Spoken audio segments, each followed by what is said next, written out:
to the judiciary and the legislature to support the executive to move the state forward. The ceremony was attended by former Governor Peter Odili, former Deputy Governor Tele Ikuru, some former national leaders of the PDP, Chief Judge Simon Amadi, royal fathers, and many other dignitaries, including the Amayanabo of Okochiri, Ateke Tom, and Niger Delta activist Asari Dokubo. Correspondent Onyekachinwo's report that the governor unveiled a book on the history of the Rivers State written by some intellectuals from Rivers and Bayelsa State. In another development, the paramount ruler of Rumibekwe community in Obiakpo local government area of Rivers State, Eze Raymond Elewa, is congratulating Governor Similayo Fubara for his impactful 1 year in office.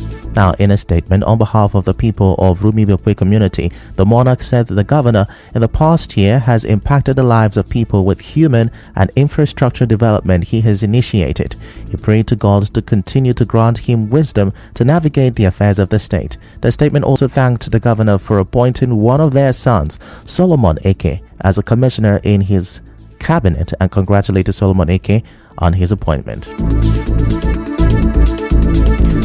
Moving on now, the family of the motor spare parts dealer who died in police custody, Chukwudi Okereke, has refuted claims by the River State Police Command that he was a kidnapper and a cultist. His brother Chibueze told our correspondent that an officer from the Octopus Strike Force had threatened his late brother before he was arrested while at his shop in Ikoku, Port Harcourt on January 11th. Narrating the event leading to the arrest, Mr. Chibueze told our correspondent that the threat was in retaliation for Chukwudi's persistent demand for the officer to repay him for his vehicle engine that had gone missing at the police station while they were handling a different matter. Mr. Chibueze said it took the intervention of the former Ikoku chairman and the former commander of the Octopus Strike Force for the officer to finally pay for the vehicle engine, but the officer didn't let it slide. Since he paid for it, he began to threaten my brother that who is my brother to collect his 250,000. That he's going to deal with him. Immediately, the former commander left and the new commander came. He brought his men and arrested my brother on the 11th. And he's telling us that my brother died on the 12th. Arrested him on the 12th on the 11th of January 2014. He was in front of his shop. They came and carried him. Someone who was very strong, held and hearty. And you're telling us that on the 12th he was failing somehow. And you took him to police clinic. For the police to tell us this act that my brother is involved in armed kidnapping and cultism, that's a fatal lie, a huge one at that. My brother, I know, can never do that. Speaking on the matter, the chairman of civil society organization NFA George Will expressed dissatisfaction with the police response and called for a joint autopsy to determine the true cause of Chukwudi Okereke's death. The police cannot be the accuser, the prosecutor, and the judge in the matter. A critical analysis of the statement credited to the police PRO shows that the police have already condemned the man. Possibly, it is because they have concluded in their heart that the man is a kidnapper or an armed robber, even without taking him to court. The same police in the conference hall of the Commissioner of Police told us that this incident happened in D-Line. How come? In the statement credited to the police PRO, she's now saying that it happened at the Elecha exit of Port Harcourt. You can see the lies. As civil society in the state, we have lost confidence in the Nigerian police. We can confirm to you that Chukwudi was murdered. Recall that the police said over the weekend that the late Chukwudi, who died in the custody of the Octopus Strike Force unit, was a kidnapper and a cultist and was not tortured to death as claimed by his family. Police say they have arrested 3 soldiers and an NSCDC official who are part of a 13-man armed robbery gang that specializes in hijacking and diverting trailer loads of goods in River State. In a statement, the police public relations officer in the state, Grace Erigekoko, said they were arrested after a distress call about burglars attempting to vandalize warehouses in the Elimbu axis. The statement said the police arrested 5 suspects who had been beaten by a mob and took them to the police hospital.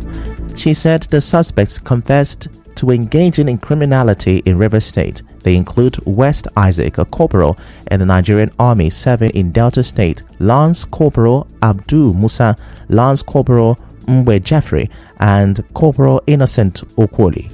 And another suspect, Jabila Kamanga, also known as Kaka, an officer of the Nigerian Security and Civil Defense Corps, NSCDC 7 in Kaba, Kogi State. The 8 civilians include Olisemeka, George Obilo, Samson Wilson, Alfred Abeke, Barry John, Awala Aliyu, Uchen Nawale, and Alhaji Sofino Haruna. The statement also said the gang had hijacked a trailer loaded with fertilizer valued at 25 million naira, and in February, a 40-foot container filled with imported clothing from China and another trailer carrying POP cement. She said the police have recovered the stolen POP cement and are working to retrieve the trailer load of fertilizers from its receiver.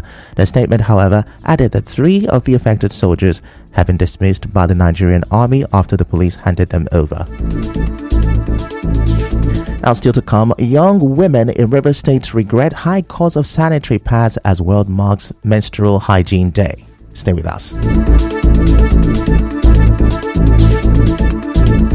The Ofufu Clan Simplified Movement in the local government area joyfully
You're welcome back, and now the rest of the news. President Bola Tinubu is expected to attend a joint sitting of the Senate and House of Representatives in Abuja. Now, the session at the House of Representatives chamber in the National Assembly is to mark 25 years of unbroken democracy.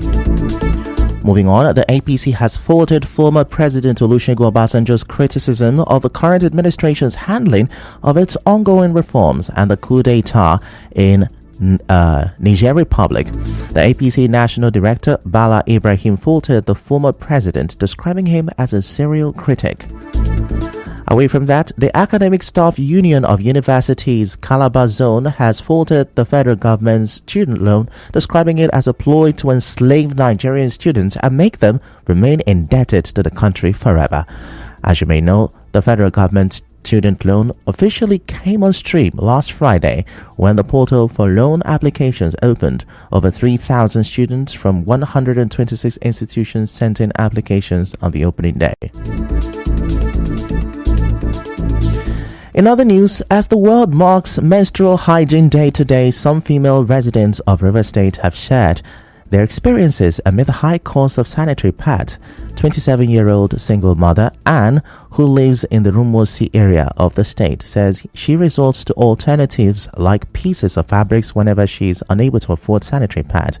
29-year-old Blessing, who says she is currently unemployed, also resorts to pieces of wrapped cloth during her period. They spoke to our correspondent.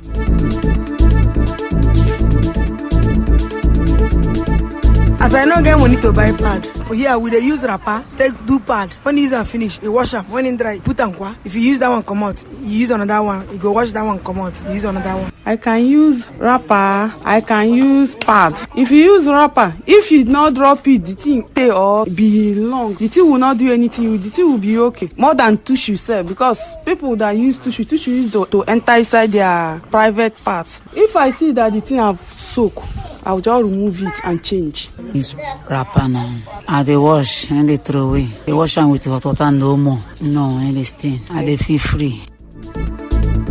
Also, some secondary school girls in Port Harcourt spoke on this. There's no money, so my mom usually gave me material, fabric. I'm not used to the pad. When I'm about to see my period, my son will start paining, but it won't show. The day it happened, I just stood up. My 6 mates told me that there was something on my dress. I had to go to our administrator. She gave me a pad. I don't use the toilet there. I'm not comfortable there. I cannot use it.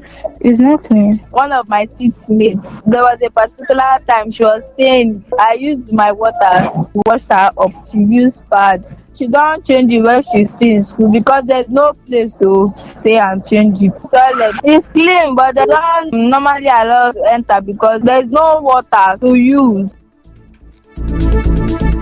In 2023, the then Minister of Women Affairs, Pauline Talin, said more than 37 million girls and women in Nigeria cannot afford the menstrual hygiene product, limiting their ability to study, work, and live their lives. Gender policy advocate Debbie Effiong speaks on this.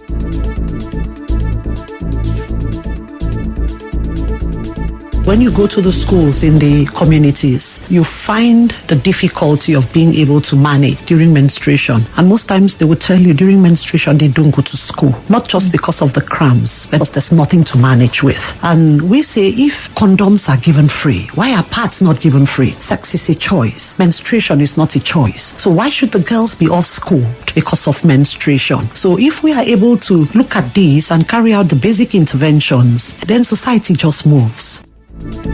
She, however, called for investment in handmade reusable sanitary pads which schoolgirls can also learn to make by themselves to reduce period poverty. Experts who have been trained on how to knit it would come train the girls on it. It's a simple sewing process with your needle and thread. So the materials are brought together. There's a special type of absorbent, and then with very clean clothing, and they are glued and sewn together to form the shape of a pad. Now, the beauty of this product is that it can be used for 2 years before you start thinking of changing.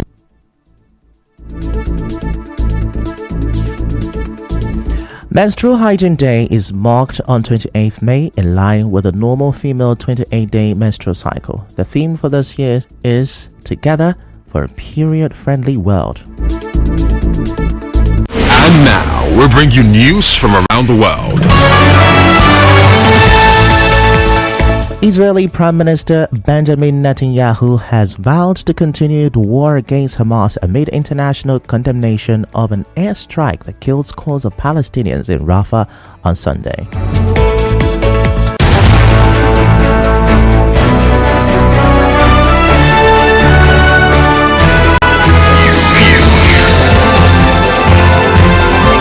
This is the news on 92.3 Nigeria Info.